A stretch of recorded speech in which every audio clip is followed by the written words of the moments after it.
Komentar Shin Tae-yong soal Jordi Amat yang sering blunder tetap dipanggil hadapi Bahrain dan Cina. Media Cina ketakutan lihat nilai pasar timnas Indonesia jauh lebih tinggi dari timnas Cina. Ini yang diungkapkan FC Dallas setelah Maarten Paes cedera jelang timnas Indonesia lawan Bahrain. Kata manajer Bahrain jelang lawan timnas Indonesia, striker gacor andalan dalam pemulihan akhir. Bos PSSI Thailand dukung penuh timnas Indonesia di kualifikasi Piala Dunia, sebut satu faktor buat cemburu. Halo football lovers, salam sehat sejahtera. Jangan lupa untuk subscribe channel kami ya, dan juga nyalakan notifikasinya agar dapat berita terbaru seputar timnas Indonesia. Terima kasih.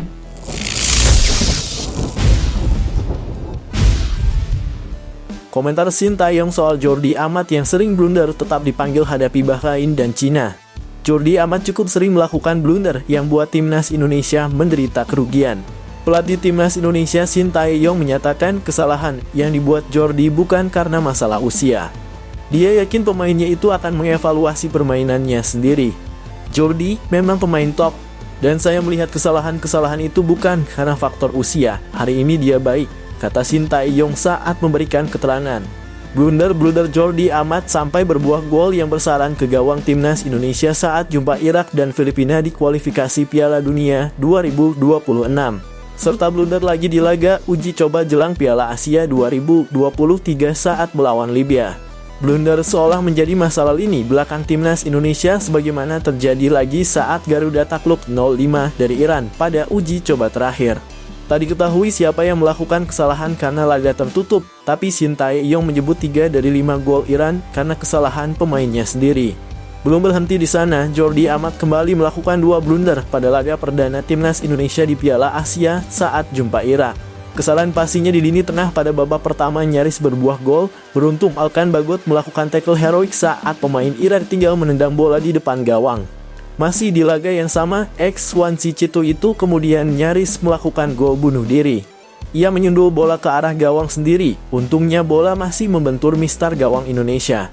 Saat Indonesia jumpa Jepang, ia dengan ceroboh melanggar Ayah Seuda pada menit awal. Indonesia dihukum penalti dan kebobolan di awal laga dan akhirnya kalah 1-3.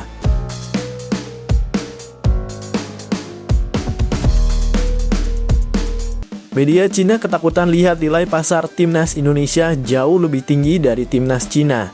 Media asal Cina Sohu tampak ketakutan ketika mengetahui nilai pasar timnas Indonesia yang jauh melebihi timnas Cina.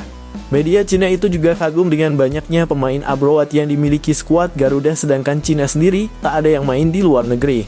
Selain 2 faktor di atas, Sohu juga kaget jumlah rata-rata usia pemain timnas Indonesia di angka 24,4 tahun.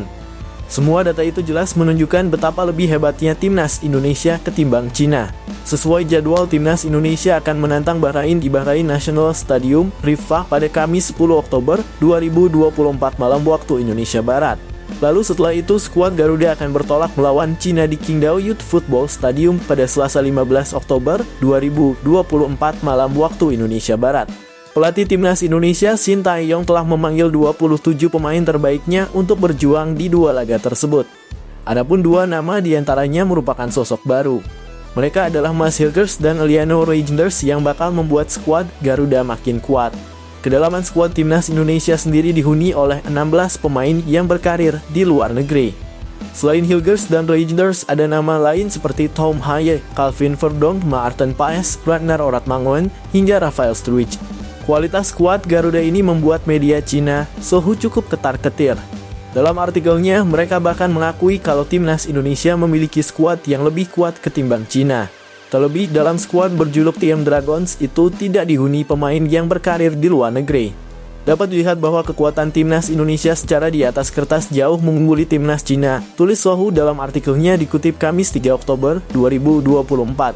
Data juga mendukung hal ini. Total nilai pasar timnas Cina adalah 10 juta euro, sedangkan timnas Indonesia bernilai 16,73 juta euro. Rata-rata nilai pasar pemain Cina adalah 417.000 euro, sedangkan Indonesia mencapai 643.000 euro, sambungnya. Jumlah pemain yang berkarier di luar negeri adalah 0 untuk Cina dan 16 untuk Indonesia. Rata-rata usia pemain Cina adalah 29,5 tahun, sementara Indonesia memiliki rata-rata usia 24,4 tahun, jelas Sohu. Kendati begitu, Sohu tetap meyakini Cina bisa membungkam timnas Indonesia. Media tersebut menilai skuad Garuda belum solid. Beda dengan tim Dragons yang skuadnya solid meski kualitasnya jauh dari pasukan Sintayong. Meskipun secara nilai pasar timnas Indonesia unggul, mereka bisa disebut sekumpulan pasukan yang tak terkoordinasi. Sedangkan timnas Cina meskipun bernilai lebih rendah, namun memiliki kekuatan solidaritas yang tinggi ditambah dengan keuntungan bermain di kandang. Mereka pasti bisa mendapatkan hasil yang diinginkan, terang Sohu. Namun demikian, nyatanya para pemain timnas Indonesia bermain apik di dua laga awal grup C dengan meraup 2 poin. Hasil dari menahan imbang Arab Saudi 1-1 dan Australia 0-0. Torehan 2 poin itu membuat skuad Garuda saat ini duduk di posisi 4 grup C, sementara Cina di urutan terakhir karena belum mencicipi kemenangan dari 2 laga yang telah dimainkan.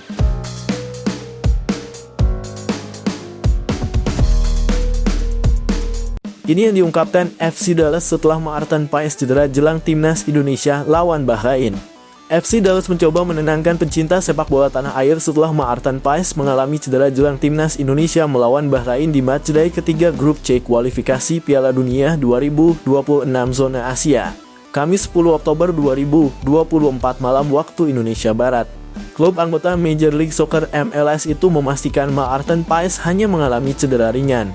Penjaga gawang Maarten Paes absen malam ini karena cedera pergelangan tangan ringan, tulis Maarten Paes di akun Instagram mereka, @dallas. Seharusnya Maarten Paes dimainkan sebagai starter saat FC Dallas menghadapi San Jose Earthquakes di lanjutan Major League Soccer MLS 2024 pada Kamis 3/10/2024 pagi waktu Indonesia Barat atau Rabu 2 Oktober 2024 malam waktu Amerika Serikat. Namun karena mengalami cedera, posisi Maarten Paes digantikan kiper kedua FC Dallas, Jimmy Maurer. Sekarang harapannya cedera yang dialami Maarten Paes tidak parah. Dengan begitu pada awal pekan depan, kiper 26 tahun itu sudah bisa bergabung dengan pemusatan latihan timnas Indonesia yang digelar di Bahrain. Kehadiran Maarten Paes sangat dibutuhkan timnas Indonesia saat tandang ke markas Bahrain 10 Oktober 2024 dan Cina 15 Oktober 2024 di matchday ketiga dan keempat grup C kualifikasi Piala Dunia 2026 zona Asia. Terlihat jelas di dua matchday awal grup C, Maarten Paes tampil oke saat mengawal gawang timnas Indonesia. Jumlah penyelamatan yang dibuat Maarten Paes selalu lebih dari 5 saat timnas Indonesia menghadapi Arab Saudi dan Australia. Alhasil, dalam 2 laga tersebut, Maarten Paes keluar sebagai man of the match. Sekarang yang jadi pertanyaan, jika benar Maarten Paes absen, siapa penggantinya untuk mengawal gawang timnas Indonesia? Saat ini ada 2 penjaga gawang lain yang dipanggil Shin Tae-yong untuk laga melawan Bahrain dan Cina, yakni Hernando Ari dan Nadeo Argawinata. Secara pengalaman, Nadeo Argawinata praktis lebih matang ketimbang Hernando Ari. Sekarang menarik menanti keputusan apa yang diambil Shin Tae-yong jelang laga panas kontra Bahrain.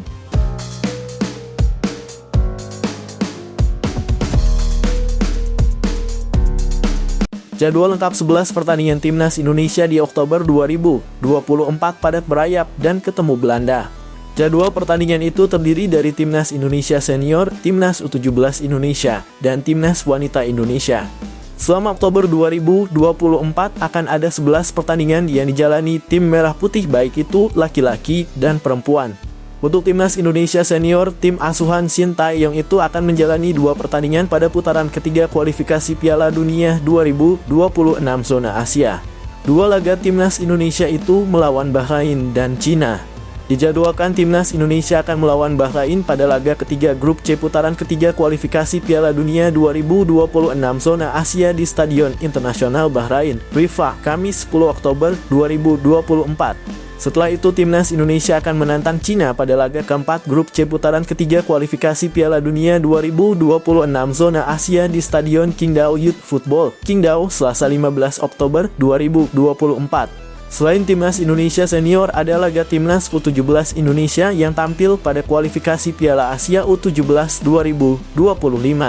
Kualifikasi Piala Asia U17 2025 akan digelar pada 23 sampai 27 Oktober 2024. Timnas U17 Indonesia tergabung ke dalam grup G bersama tuan rumah Kuwait, Australia, dan Kepulauan Mariana Utara. Dijadwalkan Timnas U17 Indonesia akan melawan Kuwait terlebih dahulu. Setelah itu tim asuhan Nova Arianto tersebut akan bertemu Kepulauan Mariana Utara dan terakhir Australia. PSSI menargetkan timnas U17 Indonesia bisa lolos ke Piala Asia U17 2025 yang digelar di Qatar. Jadwal yang paling padat datang ke timnas wanita Indonesia. Garuda Pertiwi dijadwalkan akan menjalani 6 pertandingan selama Oktober 2024. 3 laga akan digelar di Jepang dengan menghadapi sejumlah klub lokal di sana yakni Nojima, Nittaiu, dan Chifurea. Perlu diketahui tim asuhan Satoru Mochizuki itu sedang menjalani pemusatan latihan TC di Jepang. Dari Jepang, timnas wanita Indonesia langsung bertolak ke Belanda. Ada 2 pertandingan yang akan dijalani timnas wanita Indonesia di negeri kincir angin itu, salah satunya melawan Belanda.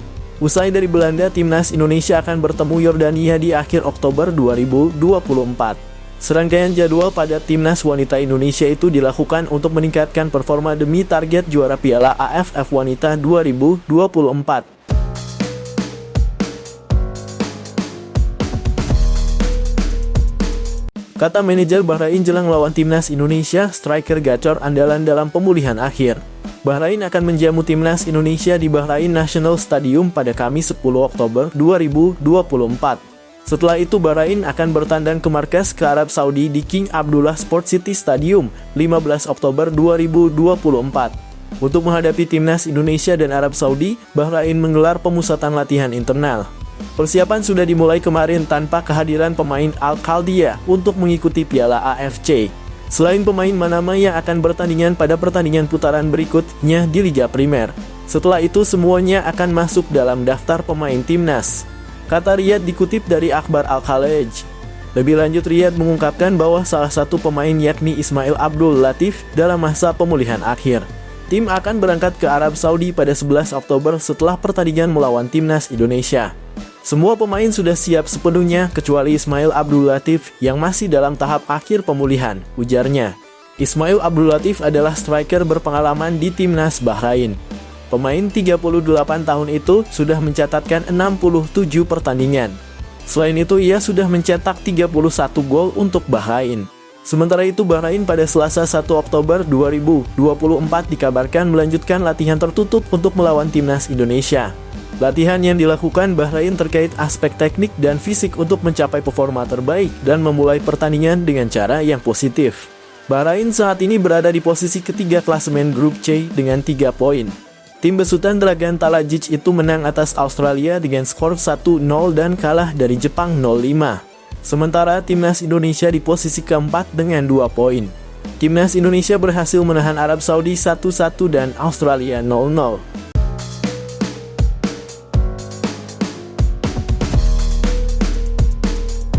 Kembali dipanggil timnas Indonesia, PSS Sleman berharap Hoki Caraka dapat tingkatkan performa.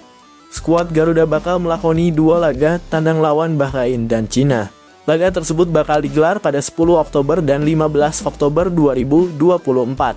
Kedua laga diprediksi bakal menjadi tantangan berat bagi tim asuhan Shin Tae-yong. Pasalnya, Bahrain dan Cina merupakan salah satu tim kuat di level Asia. Saat ini Bahrain duduk di peringkat ke-76 dunia dan Cina di peringkat ke-91. Kedua laga akan menjadi ujian tersendiri bagi skuad Garuda untuk menunjukkan kapasitasnya di kancah internasional. PSSI telah mengumumkan 27 pemain pilihan pelatih timnas Indonesia, Shin Tae-yong. Salah satu pemain yang mendapatkan kepercayaan untuk memperkuat lini serang tim Merah Putih adalah Hoki Caraka. Striker muda ini tak lepas dari performanya yang semakin menanjak bersama PSS Sleman. Penyerang kelahiran Gunung Kidul tersebut baru mencetak 2 gol dalam satu pertandingan kontra Arema FC pada lanjutan pekan ke-6 Liga 1 2024/2025. Selain itu, Hoki selalu jadi andalan PSS Sleman di sektor lini depan pada Liga 1 2024/2025. Catatan tersebut membuat bintang muda PSS Sleman makin bersinar. Manajemen PSS Sleman sangat bangga dengan pemanggilan Hoki Caraka ke skuad timnas Indonesia. Penyerang 21 tahun tersebut dinilai mampu membuktikan kualitasnya di level klub sehingga dapat panggilan ke tim nasional. Mengenai Hoki yang kembali dipanggil timnas Indonesia, tentu kami dari PSS sangat bangga, ujar manajer PSS Sleman, Leonard Tupamahu pada Rabu 2 Oktober 2024. Dia membuktikan masih bisa bersaing untuk dipanggil pada jeda internasional kali ini. Performa dia pada beberapa pertandingan kemarin dengan mencetak 2 gol bersama klub juga menjadi bukti dan alasan dia kembali dipanggil timnas, imbuhnya. Pengalaman Hoki Caraka di level internasional jadi berkah tersendiri bagi klubnya. Manajemen berharap Hoki Caraka dapat banyak modal berharga usai bergabung dengan timnas Indonesia. Leonard Tupamahu berharap Hoki Caraka bisa menampilkan performa terbaik bersama timnas Indonesia. Pengalaman dia di level timnas Indonesia dapat membantu performa PSS Sleman usai periode jeda internasional. Kami dari PSS berharap semoga dia bermain di timnas nanti dan dapat menunjukkan penampilan terbaik di lapangan kontra Bahrain dan Cina, tuturnya. Selain itu, Hoki bisa meningkatkan performanya serta motivasi tinggi bermain dengan lebih baik lagi ketika kembali bermain di liga domestik selanjutnya.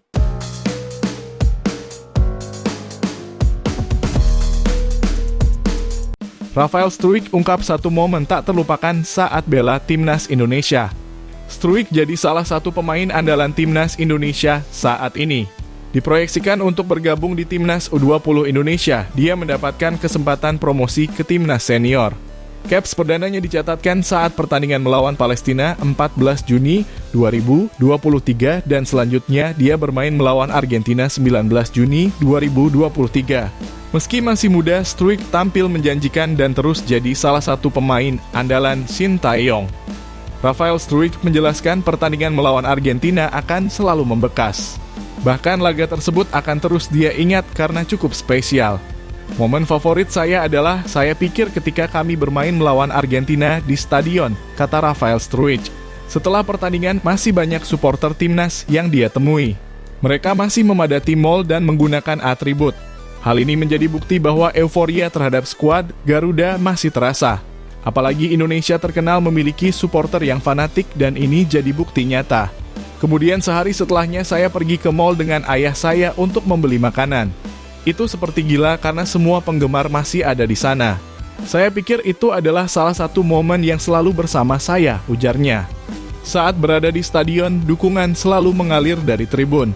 Ada 60.000 supporter yang hadir di Stadion Utama Gelora Bung Karno saat itu. Sebagai pemain ini jadi suntikan semangat karena mereka memiliki supporter di sana. Pertandingan tersebut berakhir dengan skor 0-2 untuk kemenangan La Albiceleste dan ini tentu bukan hasil yang buruk bagi skuad Garuda. Sangat gila, para penggemar luar biasa. Saya merasa semua yang Anda lakukan sangat positif. Mereka bersorak, sungguh luar biasa, ujarnya.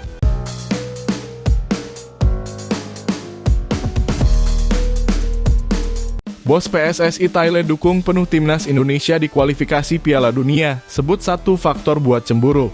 Indonesia jadi satu-satunya wakil ASEAN yang bertarung di putaran ketiga kualifikasi Piala Dunia 2026 zona Asia. Skuad Garuda akan melanjutkan tugas pada bulan Oktober ini dalam laga tandang melawan Bahrain dan Cina. Pasukan Sintayong membawa misi untuk mendapatkan hasil maksimal di laga tersebut demi menjaga kans lolos ke Piala Dunia. Perjalanan Indonesia untuk mencapai tahap tersebut memang cukup panjang. Namun dia hasil imbang melawan Arab Saudi dan Australia membuat harapan tersebut semakin kuat. Madampang menjelaskan bahwa sudah banyak perubahan di timnas Indonesia. Kerja Ketua Umum PSSI Erick Thohir sejauh ini memberikan dampak positif. Prestasi timnas juga terus menunjukkan grafik yang meningkat sejauh ini. Dari hati saya yang paling dalam saya secara pribadi sangat terkesan dengan pekerjaan Anda, kata Madampang. Membawa nama ASEAN, pihaknya cukup bangga melihat perkembangan timnas Indonesia, termasuk menjadi satu-satunya wakil ASEAN di kualifikasi Piala Dunia. Dia berharap Indonesia bisa melangkah jauh di ajang ini dan berjuang maksimal. Sebagai teman dalam satu kawasan Asia Tenggara, saya harus mengatakan saya secara pribadi sangat bangga dengan Indonesia yang berjuang untuk ronde ketiga kualifikasi Piala Dunia, lanjutnya. Sosok yang menjabat sebagai Presiden Port FC ini juga menyatakan cemburu dengan Indonesia. Salah satunya karena FIFA mendirikan kantor di Indonesia. Namun hal tersebut tidak menjadi masalah karena ini jadi bukti bahwa mereka percaya dengan negara tersebut. Dia berharap pertemuan dengan Ketum PSSI bisa menghasilkan kolaborasi di masa depan. Saya pikir Indonesia adalah negara terpilih di Asia, FIFA membuka kantornya di sini. Saya sedikit cemburu tentang ini kantor FIFA di Indonesia. Saya sangat senang datang dan bertemu Anda, ujarnya.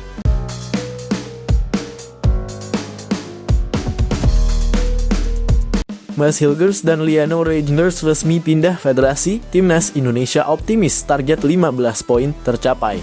Sebelumnya, Mas dan Liano diproyeksikan untuk membela skuad Garuda pada laga melawan Bahrain dan Cina. Berkas mereka juga sudah diproses dengan cepat dan sumpah WNI akhirnya terlaksana di Belgia. Hadirnya dua nama tersebut akan membuat Shin Tae-yong memiliki banyak opsi untuk skuad Garuda. Terbaru, perpindahan federasi Mas dan Liano sudah berjalan lancar. Artinya mereka akan debut pada putaran ketiga kualifikasi Piala Dunia 2026 zona Asia pada bulan ini. Kepastian dua amunisi baru itu perkuat timnas terjadi setelah FIFA menyatakan bahwa kedua pemain eligible untuk bermain mewakili PSSI. Sementara itu, Ketua Umum PSSI, Erick Thohir menjelaskan, hasil imbang saat melawan Arab Saudi dan Australia menjadi modal penting. Namun hal tersebut tidak menjamin skuad Garuda akan dengan mudah mendapatkan poin di laga selanjutnya. Apalagi mereka memasang target untuk mendapatkan 15 poin di putaran ketiga ini. Meski demikian, jangan anggap ketika lawan Australia atau Jepang dan tim lain, timnas kita langsung diposisikan sebagai lawan yang seimbang, kata Erick Thohir. PSSI sudah mencoba mengusahakan yang terbaik termasuk memproses Mas dan Liano dengan cepat. Hadirnya dua nama tersebut membawa optimisme tinggi agar Indonesia bisa mendapatkan hasil maksimal di markas Bahrain dan Cina. Peringkat FIFA menyatakan perbedaan itu. Karena kita underdog, maka target saya dengan hadirnya Mas dan Liano. Kita harus meraih poin saat pertandingan tandang di Bahrain dan Cina nanti, ucapnya. Erick berharap tambahan kekuatan ini membuat skuad Garuda makin percaya diri. Dia ingin pasukan yang ada saat ini bisa mendapatkan prestasi dan terus menunjukkan perkembangan positif. Tentunya butuh kerjasama dari semua pihak termasuk supporter yang terus memberikan dukungan. Ketika timnas mampu bersaing dengan negara-negara kuat di Asia, masyarakat kita bangga dengan sepak bola yang mampu menaikkan martabat Indonesia. Dukungan ini yang saya harapkan hadir langsung di Bahrain dan Cina nanti, ujarnya.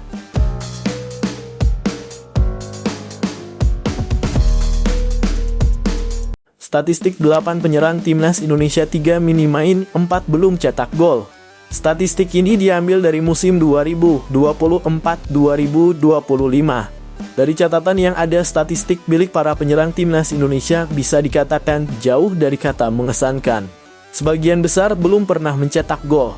Selain itu ada pula yang masih kesulitan untuk mendapat menit bermain. Nama pertama adalah Ragnar Oratmanloen. Ragnar kini berseragam klub asal Belgia, Dender. Pemain berusia 26 tahun itu baru memperoleh 2 kali kesempatan bermain dan belum mencetak gol di Liga 1 Belgia 2024-2025. Nama kedua adalah Marcelino Ferdinand. Marcelino memilih melanjutkan karier ke Inggris dengan bergabung ke klub Oxford United. Pemain berusia 20 tahun itu belum mendapatkan kesempatan debut sehingga tak ada kontribusi yang tercatat. Selanjutnya ada Witan Sulaiman. Musim ini, Witan masih menjadi salah satu andalan Persija di Liga 1 2024-2025. Selalu bermain dalam 7 pekan menjadi buktinya. Namun kontribusi Witan juga jauh dari kata memuaskan. Pemain berposisi sebagai winger itu hanya mampu mempersembahkan 1 assist di 7 laga tersebut. Nama keempat ada Egy Maulana Fikri. Egy memiliki catatan lebih baik ketimbang Witan. Pemain berusia 24 tahun itu sukses mencetak 2 gol dari 7 laga Liga 1 2024-2025 bersama Dewa United. Nama kelima ada Malik Rizaldi. Malik Rizaldi sempat absen pada awal musim Liga 1 2024-2025 karena cedera. Malik baru kembali merumput pada pekan keempat. Sejauh ini pemain berusia 27 tahun itu sukses mempersembahkan 2 gol dari 4 laga untuk Persebaya. Setelah Malik Rizaldi, terdapat sosok Rafael Struijk. Rafael Struijk juga bermain untuk klub baru yakni Brisbane Roar. Kompetisi sepak bola Australia untuk musim 2024-2025 baru akan dimulai pertengahan bulan ini. Sehingga Rafael Struijk belum memiliki catatan bermain dan kontribusi. Nama ketujuh ada Dimas Derajat. Dimas memiliki catatan gol serupa dengan Egy. Keunggulan Dimas adalah soal assist. Pemain berposisi sebagai striker itu berhasil mengukir 2 gol dan 2 assist untuk Persib dari 7 laga Liga 1 2024-2024. Nama terakhir adalah Hoki Caraka. Hoki Caraka sejauh ini baru mengukir 2 gol dari 7 laga bersama PSS Sleman. Jumlah tersebut bisa dikatakan cukup kecil. Pasalnya, Hoki Caraka hampir selalu mendapat kesempatan bermain penuh di PSS Sleman.